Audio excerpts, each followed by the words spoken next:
Hey guys, Ben Ramirez here with Go Rhino at the Go Rhino Garage. Just purchased a new BR20 rear bumper for your 2014 and newer Toyota Tundra. Stick around while we go over a quick video of how to install one of those bad boys. Thanks.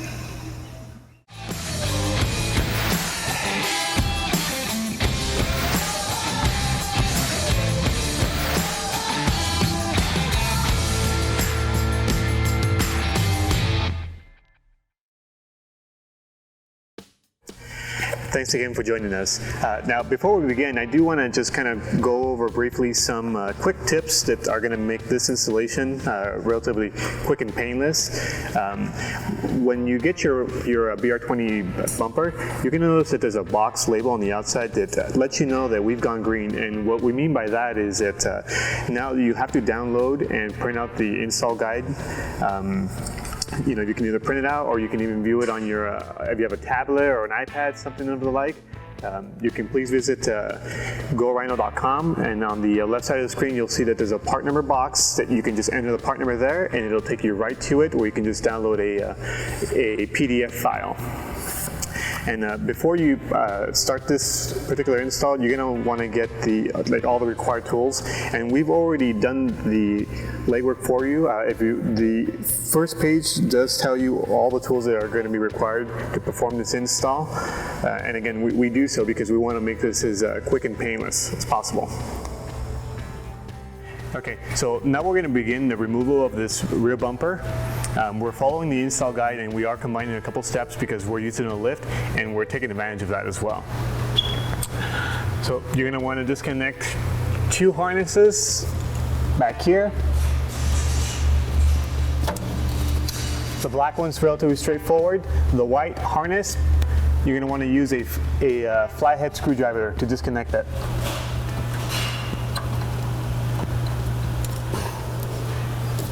Okay. And then the last plug you want to disconnect is going to be for the trailer light.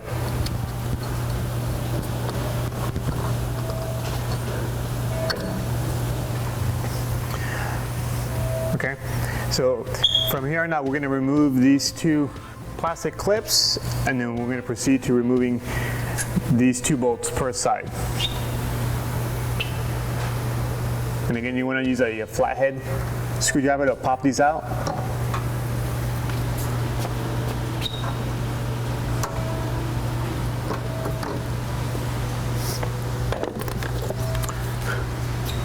The two bolts are going to be using a 12mm socket.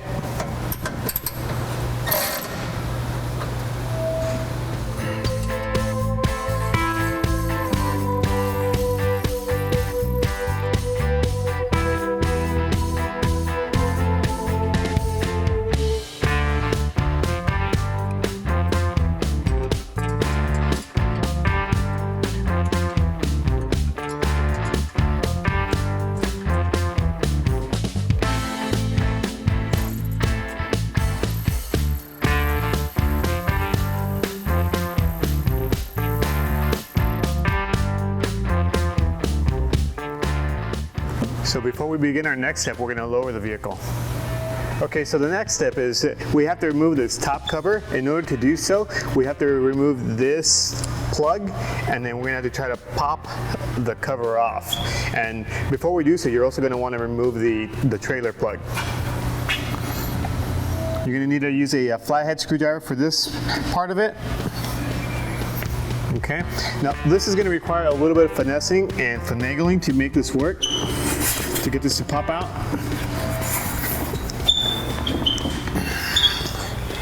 And then you're going to want to reach back here to disconnect this and to get it out.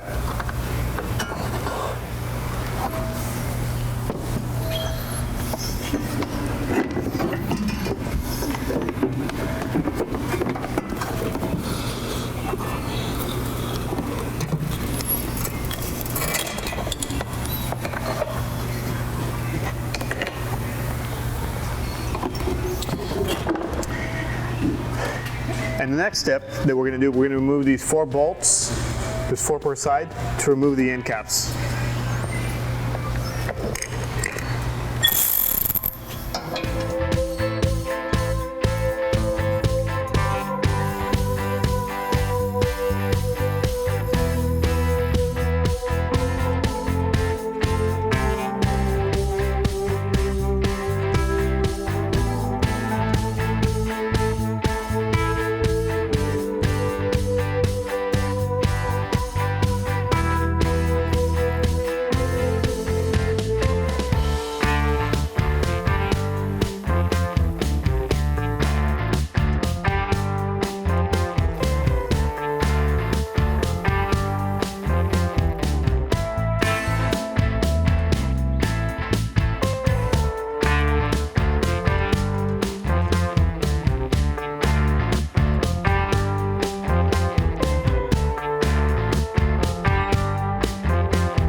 Okay, so now that we removed the rear bumper end caps, the next step in this installation is to remove the trailer plug bracket, followed by lowering the factory receiver hitch. But first we're going to remove that.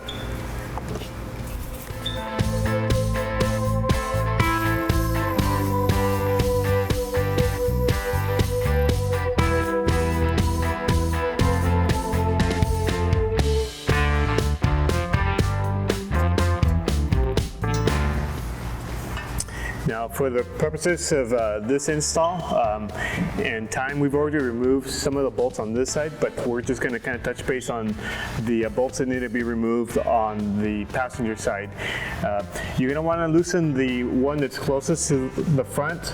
Just loosen that one, back it up a little bit, but the one next to that, you're going to want to remove that one, and then there's 4 bolts on the side here that you're going to want to remove. Obviously, we're going to leave one of these bolts to hold the rest of this, because if not, this entire thing is going to come down.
And as previously mentioned, we have one bolt that's left here holding this in place. Before you proceed to the next step, make sure you get someone to come out and help you and assist you, as this is going to come down and it's going to give us the room that we need to proceed to the next step. Okay, so now that I got some help in lowering the factory hitch, the next step is to add the spacers to the factory extension brackets, and then we need to elongate 2 holes here to be able to create an angle.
this point, you're going to want to get some safety glasses because, as I previously mentioned, that you're going to want to elongate these two upper holes here at a slight angle, and you're going to want to take about 1/4 inch out of there. If not, you may need to do a little bit more. That way you prevent the tailgate from hitting the bumper.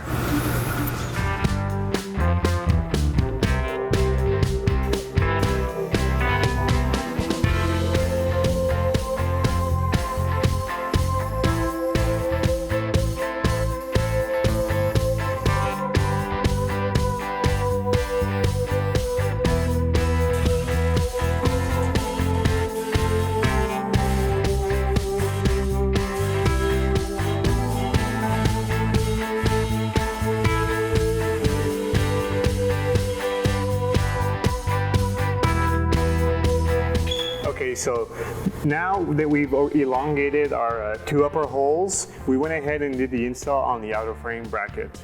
But we are going to do the install and show you how we install it on the driver's side. Keep in mind when you do the install that these welded plates go against the frame rail because they're designed to clear a bump that's inside here.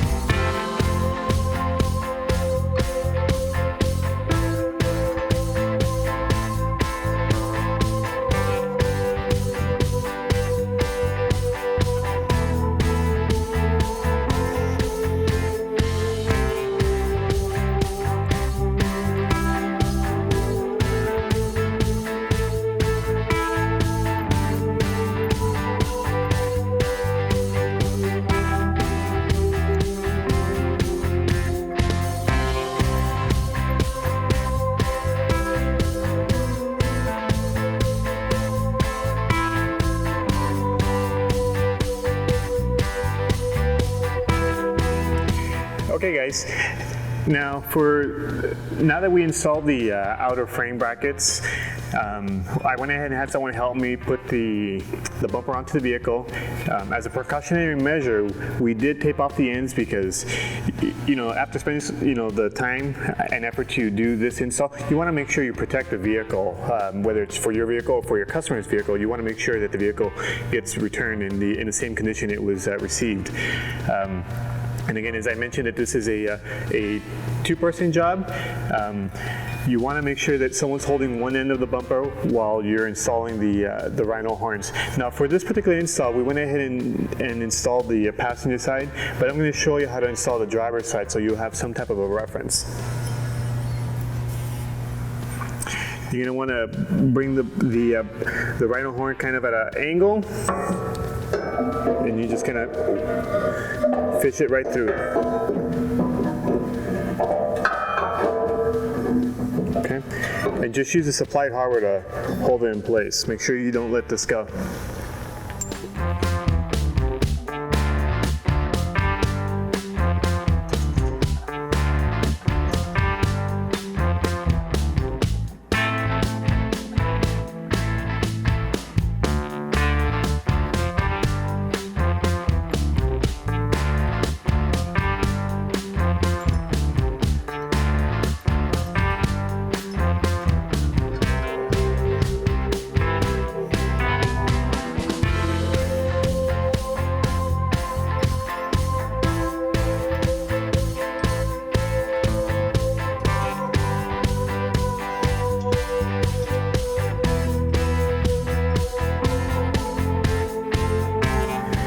Okay, now that we have everything relatively kind of in a hand-tying position, everything is still loose. Now the reason we did so is because, as you recall, we did a modification to the hitch that lowered the hitch at a slight angle, and what that does, that actually provides us with additional clearance for the tailgate not to hit the bumper. We do so because we want to prevent this from damaging it. So before you button this up, make sure you lower the tailgate slowly to make sure you have adequate clearance to prevent any damage to this. And then once you do check that you have adequate clearance, you can kind of go back and make your final adjustments, and then I would recommend to retest the tailgate clearance again and then go ahead and button it up altogether to just make sure everything's fastened and secure. Okay guys, so now we've went ahead and fastened everything. We make sure everything's tight. I've made all the final adjustments for this bumper. It sits exactly where I want it to sit. I've double checked that the tailgate has adequate clearance so it doesn't hit here. A couple of final installation procedures you want to do is you want to make sure you go back and reconnect all the plugs that you disconnected when it was the trailer assembly, and then the backup camera, and then you're also going to want to install the LED lights.